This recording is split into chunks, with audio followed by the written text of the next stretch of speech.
Hello everyone, welcome to our YouTube channel Vision CMA. Myself, Nikita Agarwal, faculty at Vision CMA. I will teach you indirect taxation. Okay, so in new syllabus 2022, the paper number is paper number 7. Okay, and in old syllabus, the paper is 11. So first of all, I will tell you about the basic things about the subject. Okay, let me start. In our new syllabus, the portion of indirect taxation is of 50 marks. Okay, 50 marks. GST है 40 marks, and then custom is 10 marks. Okay, so let me start.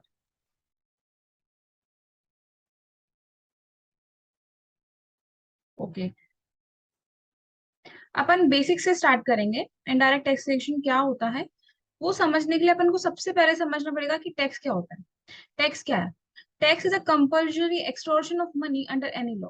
Tax क्या है? Compulsory extortion है कि compulsory extortion मतलब कि government अपन से compulsory पैसा लेगी।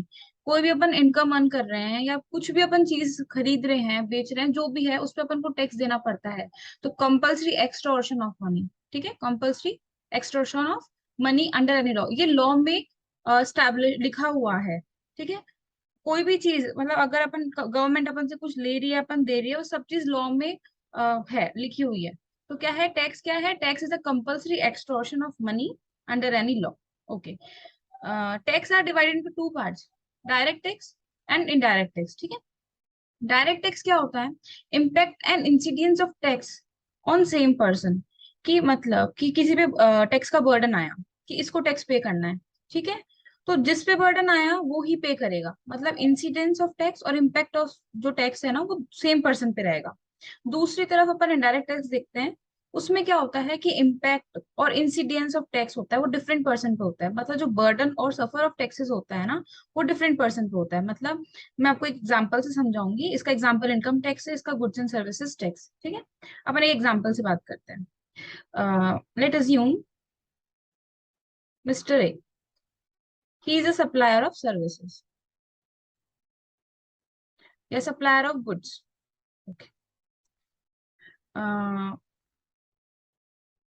एंड ऑन नेक्स्ट साइड अपन देखते हैं कस्टमर है। ओके, मिस्टर ए जो है वो कस्टमर को गुड्स सप्लाई करते हैं। ठीक है, गुड्स की सप्लाई करते हैं कॉस्टिंग रुपीज 1 लाख। 1 लाख की उन्होंने गुड्स सप्लाई करी और उस पे उसने उन्होंने जीएसटी चार्ज किया 18,000। तो वो इनवॉइस प्रिपेयर करेंगे। ठीक है, इनवॉइस प्रिपेयर करेंगे तो क्या होगा, यहाँ पे वो जो कॉस्टिंग है मतलब वैल्यू है वो कैसे निकालेंगे? 1,18,000, 1 लाख प्लस 18,000, तो 1,18,000 की वो वैल्यू निकालेंगे। ठीक है, ये इनवॉइस वो कस्टमर को दे देंगे कि आपको कितना देना है, 1,18,000। कस्टमर बोलेगा कि सर कॉस्टिंग तो 1 लाख है, बट आप मुझसे 1,18,000 चार्ज क्यों कर रहे हो? तो मिस्टर ए कस्टमर को क्या बोलेगा कि 18,000 आपको जीएसटी का पेमेंट करना पड़ेगा। ओके, अब क्या हो रहा है कि जो सप्लायर ऑफ गुड्स है उसको गवर्नमेंट ऑफ इंडिया को देने पड़ेंगे 18,000। मतलब जो जीएसटी का पेमेंट है वो गवर्नमेंट ऑफ इंडिया को देना पड़ता है। तो क्या हुआ, गवर्नमेंट ऑफ इंडिया किससे ले रही है? मिस्टर ए से ले रही है जीएसटी। बट मिस्टर ए ने क्या किया, उसका बर्डन मतलब जो उसका बर्ड उसके ऊपर बर्डन आया था टैक्स देने का, वो किस पे शिफ्ट कर दिया? कस्टमर। किस पे शिफ्ट कर दिया? कस्टमर पे। तो इसने क्या किया, बर्डन इस पे आया, सफर ये है, बट इसने शिफ्ट किस पे कर दिया वो बर्डन? कस्टमर।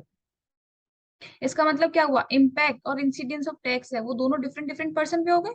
मिस्टर ए एक डिफरेंट मतलब एक अलग पर्सन है और कस्टमर एक डिफरेंट पर्सन है। तो दोनों पर्सन क्या डिफरेंट है एक दूसरे से। तो इसको अपन बोलते हैं GST. GST means indirect tax. Okay, alright, then अब अपन इसी एग्जांपल से अपन डायरेक्ट टैक्स समझेंगे।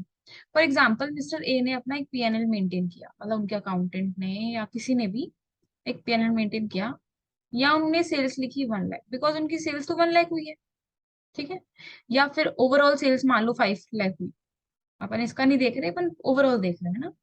यहाँ पे उन्होंने एक्सपेंसेस निकाले, जो भी है लेस कर दिए, तो उनका नेट प्रॉफिट निकला 20,000 का। ठीक है, उनका नेट प्रॉफिट कितना निकला? 20,000 का।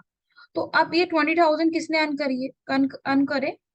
मिस्टर ए ने, ठीक है, मिस्टर ए ने अर्न करे ये। तो अब मिस्टर ए क्या करेंगे, इस पे क्या देंगे, इनकम टैक्स। क्या देंगे, इनकम टैक्स। आ गया समझ।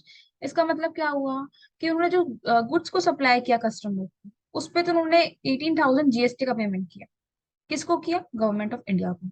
और उसका बर्डन किस पे शिफ्ट कर दिया, कस्टमर पे। ठीक है। बट इनकम टैक्स जो पे करना है ना नेट प्रॉफिट पे, उसका बर्डन शिफ्ट कर सकते हैं वो कस्टमर पे, नहीं कर सकते। वो उनको खुद को पे करना पड़ेगा। इसका मतलब क्या हो गया, जिस पे इम्पैक्ट पड़ा उसी ने ही पेमेंट किया। तो इसको बोलते हैं अपन indirect tax, oh sorry direct tax, income tax. Okay, ये अपना हो गया कॉन्सेप्ट कि अपन को पता लग गया टैक्स क्या होता है, डायरेक्ट टैक्स क्या होता है और इनडायरेक्ट टैक्स क्या होता है। ठीक है। हम्म। अब अपन देखेंगे कि अपन ने ये तो देख लिया कि डायरेक्ट टैक्स क्या है, टैक्स क्या है, इनडायरेक्ट टैक्स क्या है, वो तो ठीक है।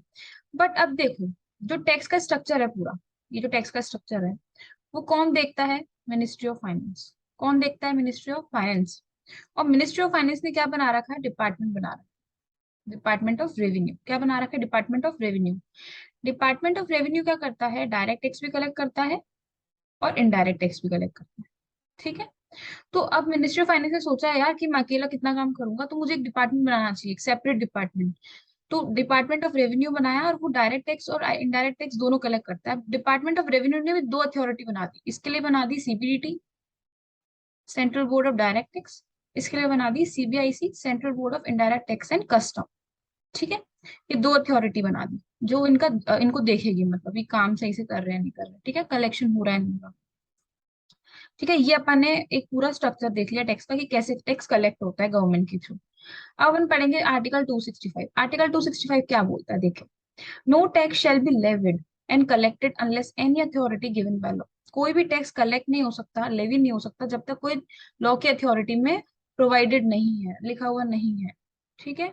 हर चीज के लिए एक लॉ बना हुआ है। इनकम टैक्स अपन कलेक्ट कर रहे हैं, तो क्यों कर रहे हैं, क्योंकि इनकम टैक्स एक्ट में लिखा हुआ है कैसे कलेक्ट करना है, कब करना है। जीएसटी एक्ट है, उसमें भी लिखा हुआ है, तो अपन इसलिए जीएसटी कलेक्ट करते हैं। ये अपन ने बेसिक सी चीजें पढ़ी। अब अपन पढ़ेंगे जीएसटी का इंट्रोडक्शन कि जीएसटी है क्या। जीएसटी के पहले first of all upon definition देखेंगे। जीएसटी की डेफिनेशन आती है आर्टिकल 366। इसमें आती है आर्टिकल 366 में। देखो जीएसटी क्या है। GST means, GST means good, first of all इसकी फुल फॉर्म क्या है, गुड्स एंड सर्विसेज टैक्स। कभी भी इसको अपन गुड एंड सर्विस नहीं बोलेंगे, सर्विसेज एंड गुड्स बोलते हैं। Goods and services tax. ये टैक्स क्या होता है, levied on supply of goods. किस पे लेवी होता है, सप्लाई ऑफ गुड्स पे या सर्विसेज पे या दोनों पे। या तो ये टैक्स गुड्स पे लगेगा या सर्विसेज पे लगेगा, ये दोनों पे लगेगा। Excluding alcoholic liquor for human consumption. जो एल्कोहलिक लिकर होता है उस पे जीएसटी कभी नहीं लगता। इसको एक्सक्लूड कर रखा है जीएसटी की डेफिनेशन से। तो GST means tax levied on supply of goods और सर्विसेज और both, excluding alcoholic liquor for human consumption. ये किस में लिखी है, आर्टिकल 366 में। ओके। हाँ। अब देखो जीएसटी की डेफिनेशन अपन ने पढ़ ली। अब जीएसटी लाने के लिए बहुत ज्यादा प्रॉब्लम्स हुई थी, मतलब बहुत ज्यादा अमेंडमेंट्स आए थे, प्रोविजंस हुए थे। तो एक अमेंडमेंट एक्ट आया था अपने कॉन्स्टिट्यूशन के अंदर, ठीक है, 101 कॉन्स्टिट्यूशनल अमेंडमेंट एक्ट। ठीक है। इसमें क्या बताया था, 2016 में आया था। ये एक्ट किसने अनेक्ट किया था, प्रेसिडेंट ऑफ इंडिया ने किया था 8 सितंबर 2016 में। और उनके उसके अंदर क्या क्या अमेंडमेंट्स आए थे। सबसे पहले इस अमेंडमेंट में क्या बताया था, concurrent power enact to make laws governing goods and services. It means there will be a dual control of state and central authority. सबसे पहला अमेंडमेंट आया था कि जीएसटी को लाने के लिए है ना, जीएसटी आ जाएगा कोई इशू नहीं है, बट इसमें सेंट्रल और स्टेट दोनों की पावर होनी चाहिए, मतलब डुअल सिस्टम होना चाहिए। पावर दोनों को दे दी गई, पार्लियामेंट को भी और लेजिस्लेटिव। पार्लियामेंट मतलब एमपी जो बैठते हैं, लेजिस्लेटिव असेंबली मतलब एमएलएस जो बैठते हैं। तो स्टेट और सेंट्रल दोनों को पावर दे दी गई लॉ को इनेक्ट करने के लिए, मतलब जीएसटी की पावर दोनों को दी गई। ठीक है। जीएसटी जब कन्वर्ट हुआ तो 17 मल्टीपल टैक्सेस कन्वर्ट हुए जीएसटी के अंदर। जब जीएसटी बना तो उसके अंदर कितने टैक्सेबल टैक्सेस कन्वर्ट हुए, 17 मल्टीपल टैक्सेस। और जीएसटी को इसलिए वन नेशन वन टैक्स बोला जाता है। वन नेशन मतलब अपना एक नेशन है उसका एक टैक्स। सारे टैक्सेस हटा दिए गए, उसको कन्वर्ट करके कितने में कन्वर्ट कर दिया गया, एक टैक्स में। इस अमेंडमेंट के अंदर तीन चेंजेस करे गए, एडिशन किया, डिलीशन किया, क्लैरिफिकेशन दिया। मतलब कोई चीज ऐड करनी हो तो वो ऐड करी, डिलीशन कोई चीज डिलीट करनी हो डिलीट करी, क्लैरिफिकेशन दिया। ये बहुत लंबा प्रोसेस था। जीएसटी लॉन्च हुआ था 1 जुलाई 2017। बट इसको लॉन्च करने के लिए बहुत टाइम लगा था, बहुत सालों की मेहनत लगी, बहुत सारे प्रोविजंस बने, और इस प्रोविजन को बनाने के लिए एक काउंसिल बिठाई गई। ठीक है, उसको अपन जीएसटी काउंसिल बोलते हैं, अपन पढ़ेंगे आगे। देन जीएसटी लॉन्च कहाँ हुआ था? फर्स्ट फ्रांस में। कहाँ लॉन्च हुआ था? मतलब जब जीएसटी फर्स्ट एप्लीकेबल कहाँ हुआ था? फ्रांस में। उसको फिर एक्सेप्ट किया सारी कंट्रीज ने, और अपने इंडिया में भी जीएसटी को लॉन्च किया गया। ओके। और GST destination and consumption based tax. ठीक है। डेस्टिनेशन बेस्ड टैक्स क्या होता है वो अपन आगे बताऊंगी मैं डिटेल में, कि ऐसा होता है कि प्लेस के अकॉर्डिंग जीएसटी अप्लाई होता है। तो इसलिए बस अभी इस तक इतना ध्यान रखना है अपन को, डेस्टिनेशन बेस्ड टैक्स है। कंजम्पशन क्यों है? क्योंकि अपन सप्लाई करते हैं, कस्टमर कंज्यूम कर रहा है उस गुड्स को, और कंज्यूम करने के बाद वो मतलब कर रहा है, इसलिए वो जीएसटी पे कर रहा है, इसलिए कंज्यूमर कंजम्पशन गुड्स है। ठीक है। Then article 246। 246 क्या होता है? आर्टिकल 246 बोलता है, power to enact laws of levied of taxes by central government and state government in a manner as provided under Schedule 7 of Constitution। जो पावर है ना सेंट्रल और स्टेट गवर्नमेंट की जीएसटी के ऊपर, कि जीएसटी कैसे लगेगा, ठीक है, या कोई भी पावर्स है, वो 246 के अंदर, आर्टिकल 246 के अंदर है, प्रोवाइडेड है, जो अपने शेड्यूल 7 ऑफ कॉन्स्टिट्यूशन में आर्टिकल 246 है।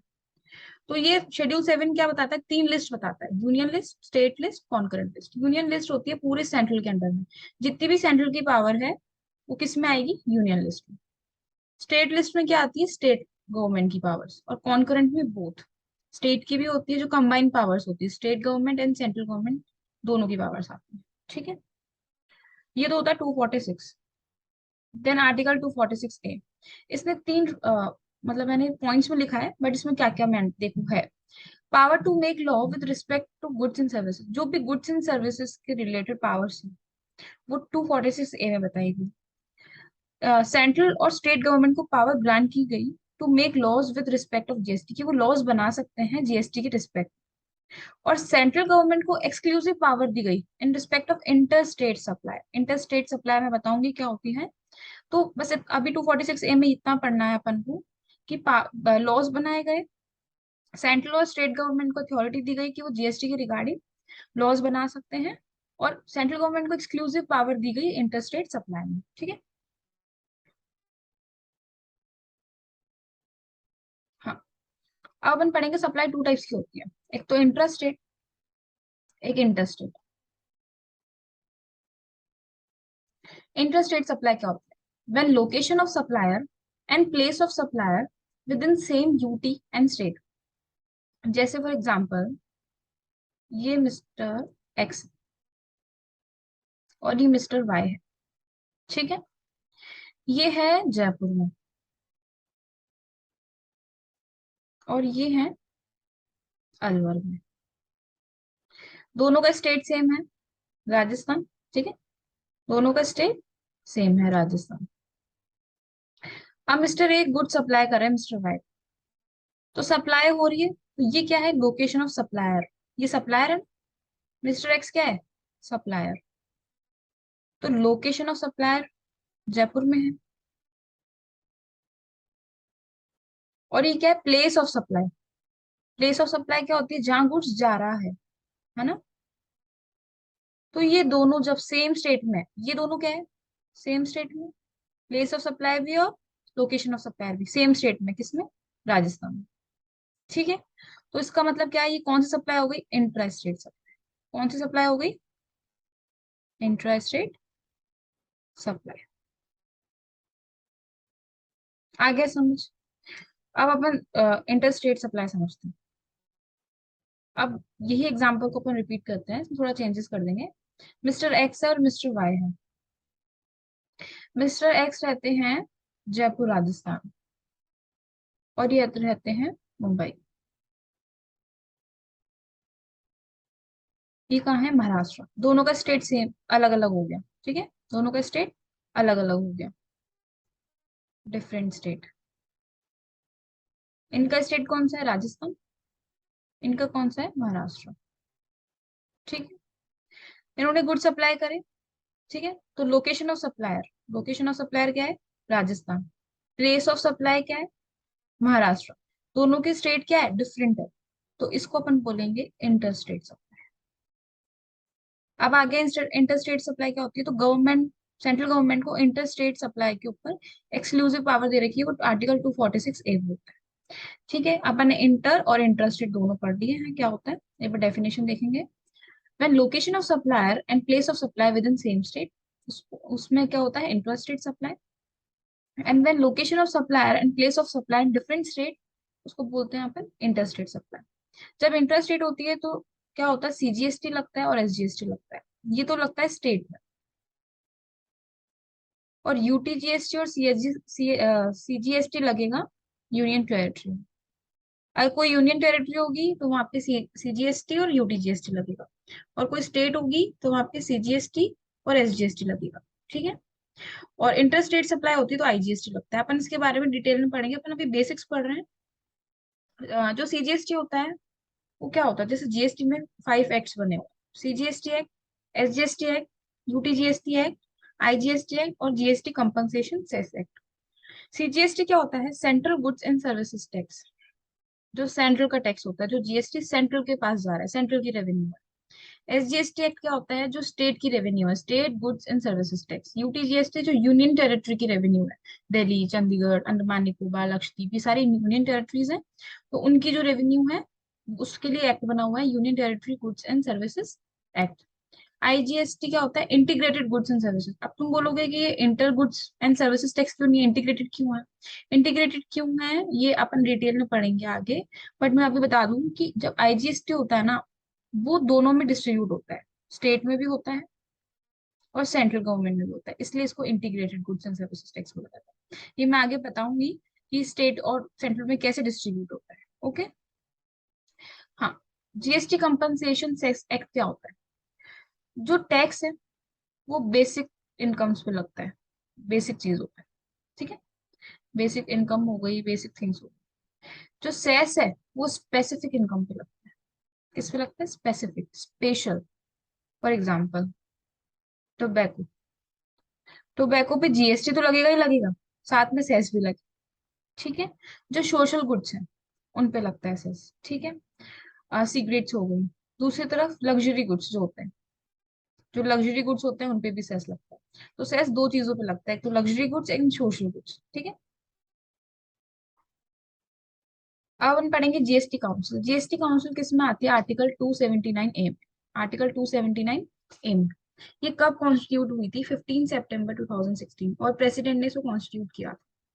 इसके चेयरपर्सन कौन होता है, union finance minister, union minister of state in charge of finance, state finance minister and other nominated ministers, ये सारे इसके मेंबर्स होते हैं, चेयरपर्सन होते हैं।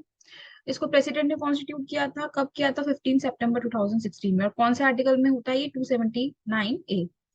फंक्शन क्या है जीएसटी काउंसिल की? जीएसटी काउंसिल क्या करती है, मैंने बताया था कि जीएसटी के जो प्रोविजंस हैं उनको देखना करना, उसके लिए जीएसटी काउंसिल ऑर्गेनाइज की थी। तो जीएसटी काउंसिल का फंक्शन क्या होता है, GST council has duty is to make recommendation to central government and state government.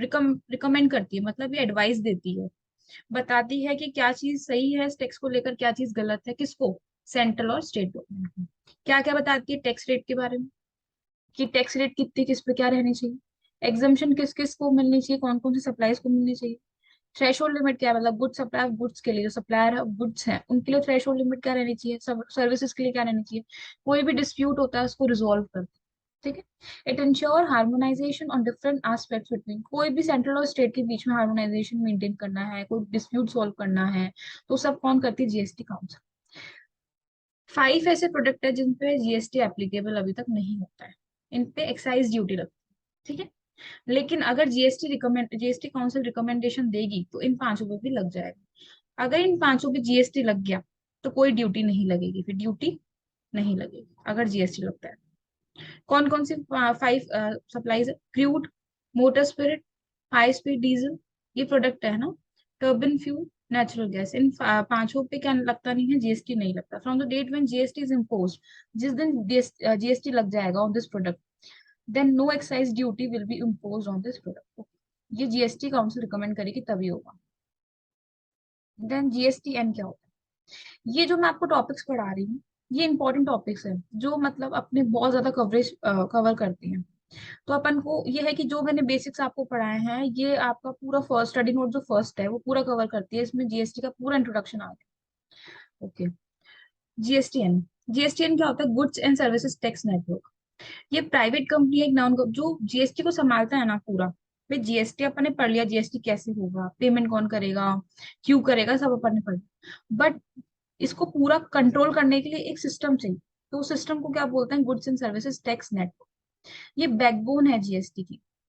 मतलब जीएसटी को संभालने के लिए एक अपन को आईटी इंफ्रास्ट्रक्चर सॉफ्टवेयर चाहिए जो पूरा जीएसटी को हैंडल कर सके, उसको मेंटेन कर सके। तो देखो, GST is destination based tax, ठीक है। It needs proper system for settlement mechanism among central and state. It is only possible when there is a strong IT infrastructure. इसके फंक्शन क्या क्या है? Filing of registration. रजिस्ट्रेशन जब अपन file करते हैं application, तो इसके अंदर करते हैं। रिटर्न फाइलिंग करते हैं, वो सॉफ्टवेयर के अंदर होती है। चालान क्रिएट होता है टैक्स पेमेंट का, तो उसके अंदर होता है। और आईजीएसटी का पेमेंट सेटलमेंट करना होता है, तब इसके अंदर होता है। ओके। मैंने बताया था ना कि 17 मल्टीपल टैक्सेस एक टैक्स में कन्वर्ट हुए थे जीएसटी में। तो 17 मल्टीपल टैक्सेस क्या क्या है? Service tax. देखो, तीन जो जीएसटी जब आया था उसके पहले तीन टैक्सेस, तीन पार्ट्स में टैक्सेस डिवाइड। एक टैक्सेस जो सेंट्रल गवर्नमेंट कलेक्ट करता था, एक टैक्सेस जो स्टेट करता था, और एक दोनों करते थे। सेंट्रल सर्विस टैक्स कलेक्ट करता था, सेंट्रल सेल्स टैक्स और custom duty. State government VAT, local sales tax, octroi और एक्साइज ड्यूटी दोनों। इसमें दो होती थी, सेल्स सेंट्रल एक्साइज ड्यूटी और स्टेट एक्साइज ड्यूटी, दोनों कलेक्ट करती थी, ठीक है। इसमें पार्टीशन होता था इसका।